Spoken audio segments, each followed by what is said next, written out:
She's destroying this country. And if she becomes president, this country doesn't have a chance of success. Not only success, we'll end up being Venezuela on steroids. Well, as I said, you're going to hear a bunch of lies, and that's not actually a surprising fact. She said people start leaving. People don't go to her rallies. There's no reason to go.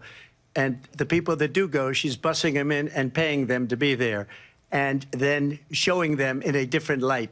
So she can't talk about that. People don't leave my rallies. We have the biggest rallies, the most incredible rallies in the history of politics. This is, I think, one of the reasons why in this election, I actually have the endorsement of 200 Republicans who have formerly worked with President Bush, Mitt Romney, and John McCain, including the endorsement of former Vice President Dick Cheney and Congress member Liz Cheney.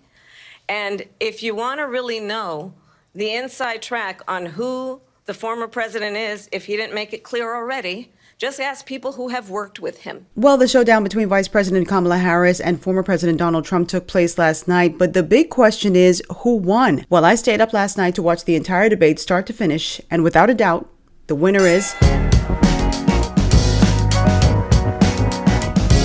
Okay, so this is what you came for, so let's just get right to it. By the way, this video is sponsored by Ground News. More on them later. So anyone who watched last night's debate and thought that Donald Trump won is a liar, and the truth is not in them. It was a very tough night for Donald Trump. In fact, he did not perform well at all. Kamala Harris won that debate, but there are some things that went on that debate stage that really bothered me that I'd like to get into, and I'm going to get into that in a little bit. So the two candidates sparred over the economy, immigration, abortion, the F word, fracking, the war in Gaza, and so many other topics. So here are my observations. So in the run-up to the debate, there are many people who question how Kamala Harris would perform. Now, she has not shown me that she has been the strongest when it comes to unscripted moments. So I was one of those people who was really curious as to how she was going to perform in the absence of a teleprompter and notes. So at the start of the debate, one of the things that I observed is that she seemed very nervous and she seemed a bit unsteady, particularly when it started with the question about the economy. But even before that, when she walked over to introduce herself to Donald Trump and shake his hands, which I don't remember him shaking hands with Joe Biden the last time. He doesn't seem to care about all that, but I felt like that was a very scripted moment that her team told her to walk over and formally introduce herself. And I'm like, when she said Kamala Harris, I'm like, ma'am, we know who you are. And I'm sure he knows too. But anyway, I felt like that was her move to assert dominance. Like, I'm not afraid of you. I'm going to face you. Let me shake your hand and not be petty like you. Let me shake your hand. He shook her hand. She went to her podium. She seemed a bit unsteady in her response about the economy, and I saw that she quickly fell into like rehearsed talking points. I could hear it, but she did manage to quickly find her footing and answer the majority of the questions. Now, for Donald Trump, this was a completely different foe than he met the last time he was on the stage with Joe Biden. You could see the clear differences between Joe Biden and Kamala Harris. She seemed more sure-footed. Even though she had her unsteady moments in the beginning, she seemed more sure-footed and she was more on the attack. And Donald Trump, where I think he fell off, he wouldn't answer a lot of the questions directly. And for me, sitting down at home, watching this with the view of wanting to know what his plans were, and also because I wanted to do a summation or a post-mortem of the debate, I just was like, can you please answer the question? Trump's problem was he could not seem to focus on the issue at hand. There were questions that were asked about the economy, fracking, so many different things, and it seemed that he always defaulted back to immigration. Immigration, illegal immigration, has been a sore spot for the Democrats, and particularly Kamala Harris. And to Harris's point, she said Donald Trump will talk about immigration when that's not even the matter at hand. It just was a disaster. She was clearly rehearsed. I don't think it was any secret that she was working with people who were telling her how to approach the debate. And I understand that Donald Trump also had some help, but it seems like he just kind of left everything by the wayside that he learned and just went into typical Donald Trump mode, which, I mean, that's what you come to expect from him. During last night's debate, one of the things that really irritated me and really gave me pause was when I watched the moderators, Lindsey Davis and David Muir, fact-check Donald Trump in real time, but they didn't seem to fact-check Kamala Harris in real time. It was almost as if they were giving her an easy pass, and I felt like they were incredibly biased last night. And I will go on the record to say I have no horse in this race. I sat down and I watched that debate, start to finish, and I was very curious as to how they were going to handle this. ABC is a liberal, I mean, they're owned by Disney. They're a liberal network, and it showed. Listen, I don't need you to be tougher on any candidate. I don't need you to be easier on any candidate. I just need you to ask the questions and move on. And it felt like they were shielding Kamala Harris, and it felt like they were attacking Donald Trump. And I was just like, who's in this debate? Because it feels like it's a 3-on-1 right now against Donald Trump.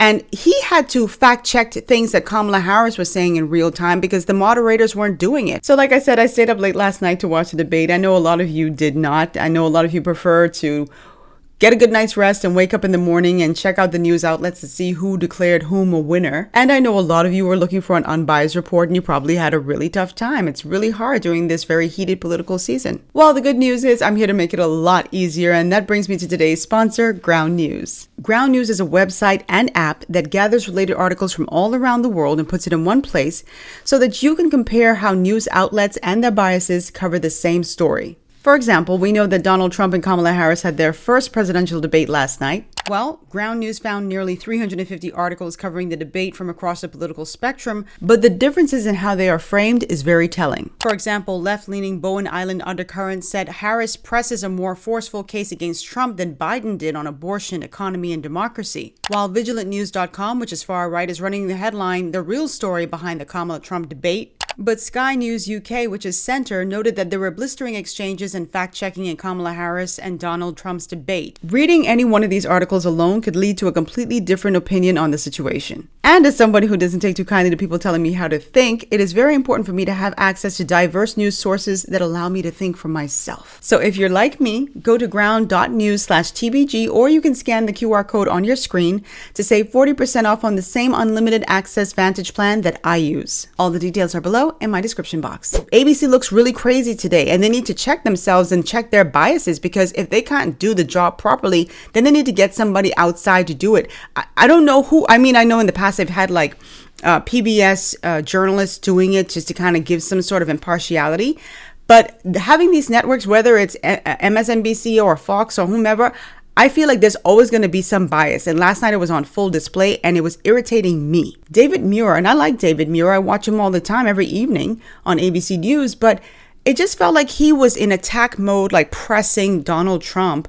But I didn't see that same energy from him or Lindsay when it came to Kamala Harris. It was just too obvious, right? One of the tougher moments that I saw where it felt like they were kind of pressing Kamala Harris, I guess someone said, look, you got to press her on something, was when they asked her about her ever-changing stance on fracking. Vice President Harris, in your last run for president, you said you wanted to ban fracking. Now you don't. You wanted mandatory government buyback programs for assault weapons. Now your campaign says you don't. You supported decriminalizing border crossings. Now you're taking a harder line. I know you say that your values have not changed. So then why have so many of your policy positions changed?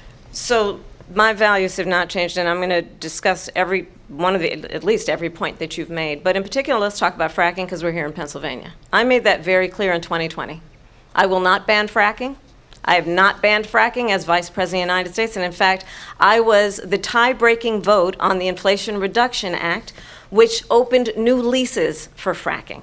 I know a lot of you aren't too familiar with fracking. If you're in certain states, you really are familiar with it. But it is a highly controversial practice because of the potential for air pollution and other environmental hazards and risks. And so this is one of those things that comes up, particularly in a battleground state like Pennsylvania. Politicians, particularly those who are looking to run for president, they're often put on the spot about this. Another one of the hot button issues was the topic about abortion. Obviously this was going to come up, and Donald Trump again doubled down on his claim that women were being allowed to have abortions in the 9th month of their pregnancy.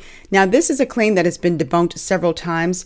Lindsay Davis fact-checked him in real time about this, particularly where he started talking about how children were being aborted after they were born.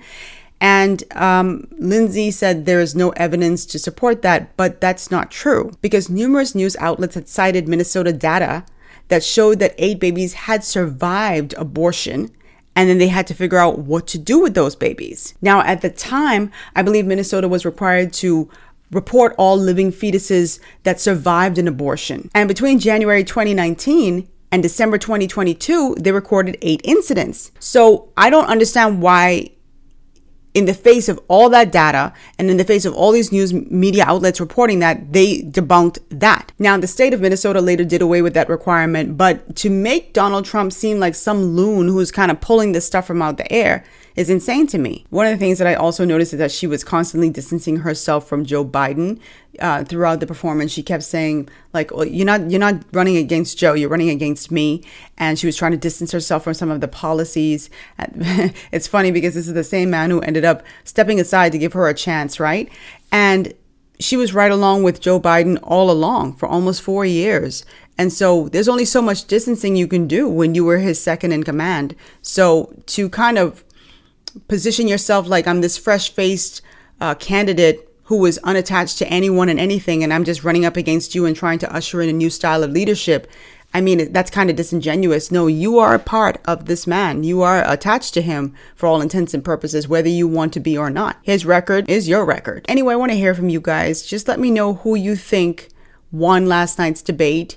Do you think that the ABC moderators, David Muir and Lindsay Davis, were being biased towards Donald Trump? Do you think that Donald Trump's performance is going to have any impact on his electability come November? What do you guys think? Do you think that the election is a done deal? Or do you think, hey, he had a bad debate, but that doesn't mean that he's going to lose the election? Because you can win a debate and still lose an election. But drop all your comments down below. I'm looking forward to hearing from you guys. And if you like videos like this, be sure to watch this one and that one next.